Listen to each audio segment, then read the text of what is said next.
If you're listening to this while you're alone in your house, do me a favor. Go check your front door. Is it locked? Now check the guest room. Is the closet door exactly how you left it? Because for 6 months, I lived with a ghost who ate my food, wore my clothes, and was slowly draining my soul, and that ghost was my own sister.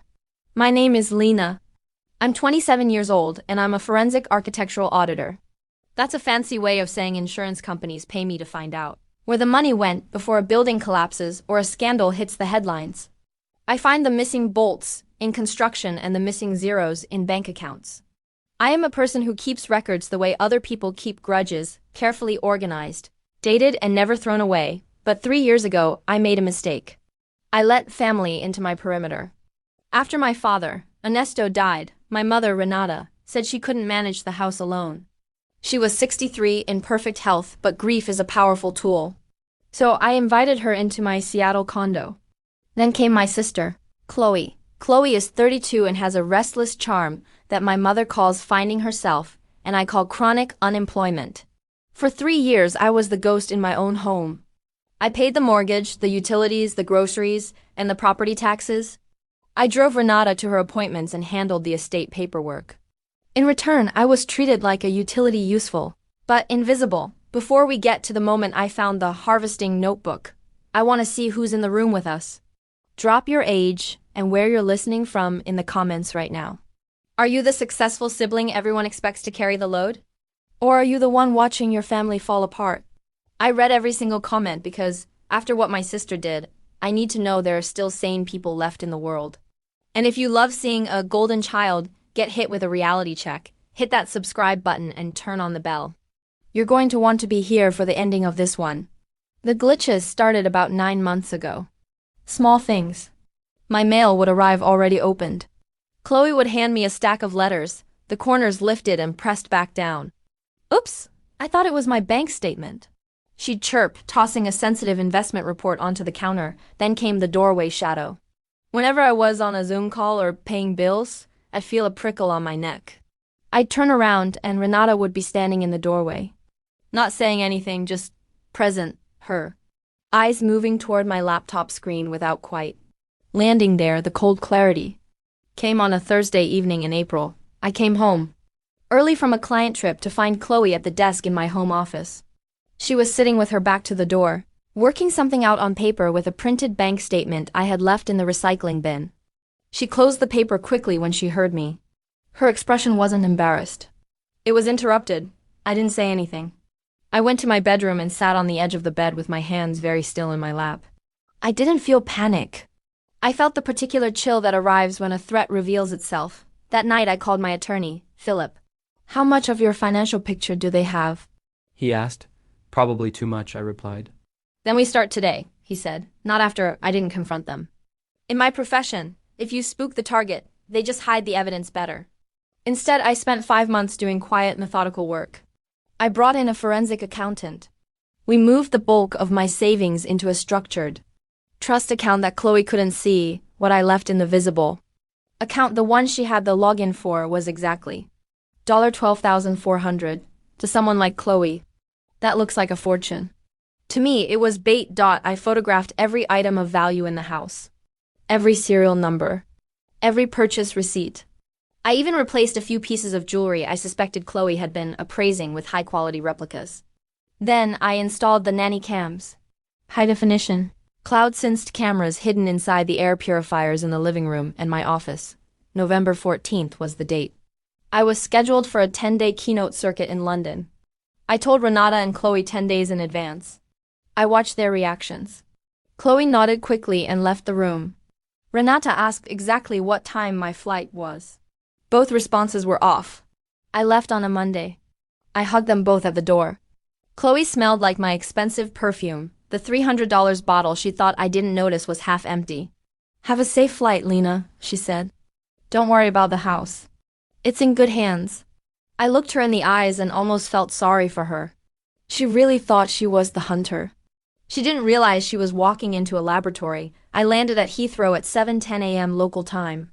I bypassed the hotel bar and opened my laptop. At exactly 7:43 a.m. Seattle time, the alert hit my phone. Unauthorized wire transfer initiated. $12,400. I opened the live feed. Chloe wasn't alone. Renata was there. They were sitting at my dining table, my laptop open between them. They weren't crying. They weren't scared. They were drinking mimosas. It worked, Chloe whispered, her voice crisp through the tiny speaker. The transfer is processing. Now let's get the rest. I watched, paralyzed, as a moving truck pulled into my driveway. I watched my house being emptied room by room. My grandmother's Guadalajara cedar chest. My framed degrees. My father's record player. Take everything that has value, Chloe told the movers. Leave the books. She was always better at being alone anyway. Then the email arrived. Subject line: don't come back early. Enjoy starting over. It was 3 paragraphs of breezy betrayal. They were moving to Scottsdale. They had taken care of my savings as a management fee for the last 3 years. I sat in that London hotel room, 5,000 miles away, and I started to laugh. They didn't just walk into the trap. They started decorating it. I picked up the phone and dialed the bank's fraud unit. The unauthorized access event is currently in progress, I said. I'm sending you the live video feed now. I flew home 24 hours later. The house was a tomb. No rug, no console table, no smell of coffee. The air smelled like packing tape, and the specific absence of everything familiar. The hooks where my coat and Renata's coat had hung side by side were bare. I put on latex gloves standard procedure and photographed every empty bracket. I found a printed note on the kitchen floor beside the open wall safe. Renata had taken the $800 in emergency cash I had placed there deliberately as a litmus test for theft, but she hadn't looked under the bottom shelf of the safe. Taped there was a small index card in my handwriting. It said, check the account names again. My phone rang at 6:58 p.m. It was Chloe. She wasn't breezy anymore. She sounded like she was screaming from the middle of a hurricane. Lena, what did you do? The transfer is frozen. The Scottsdale rental office says our deposit didn't go through. We're at a hotel, and they won't let us check in. I leaned against my bare kitchen counter. Outside, a neighbor's sprinkler was running. A completely ordinary Thursday morning. Help with what, Chloe? I said the accounts. The money. Fix it. What accounts? I asked calmly. The ones that belong to me?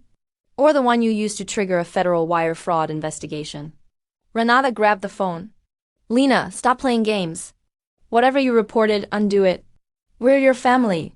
We just wanted Chloe to have a real life. As though my life were a resource you were entitled to redirect? I asked. You sent me a written description of felony theft to my professional email address. Mom, you sent a confession to a forensic auditor. Did you really think I wouldn't archive it? It was a family email.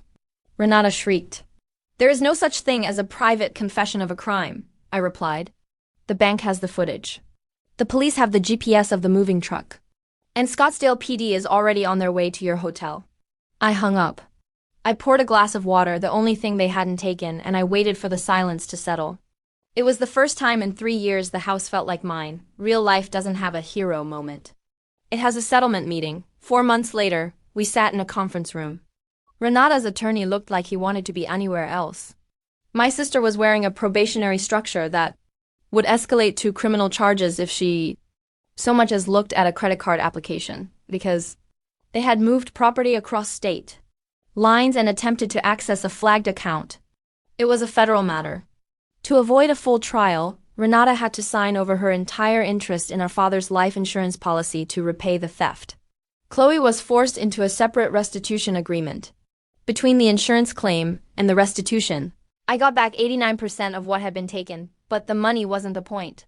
I rebuilt the house exactly how I'd always wanted it. I bought a dining table alone on a Saturday morning. I repainted the 2 back rooms a crisp, sterile white. I turned Chloe's old bedroom into my new consulting office. Standing desk. Second monitor. Proper chair. The room that had held 3 years of someone else's chaos and my own unreciprocated patience was now the room where I was building my empire. That was my favorite part. Renata called me one last time, 6 months later. She wanted to know if there was a path back. I thought about the 7:43 a.m. email. I thought about them drinking mimosas while my father's record player was loaded onto a truck. I don't know, I said. Not right now. People who take from family depend on one single assumption: that love means you won't enforce what's yours. They think you'll be too hurt to be methodical, too guilty to file a report. I spent 27 years being taught that lesson. I finally decided it wasn't one I needed to keep learning. What would you do if your own mother sent you that email? Would you call the police or would you let it slide because of blood? Let me know in the comments below. And if you want to see more stories where the auditor wins, make sure to subscribe. Accounting is closed for the day. Stay sharp.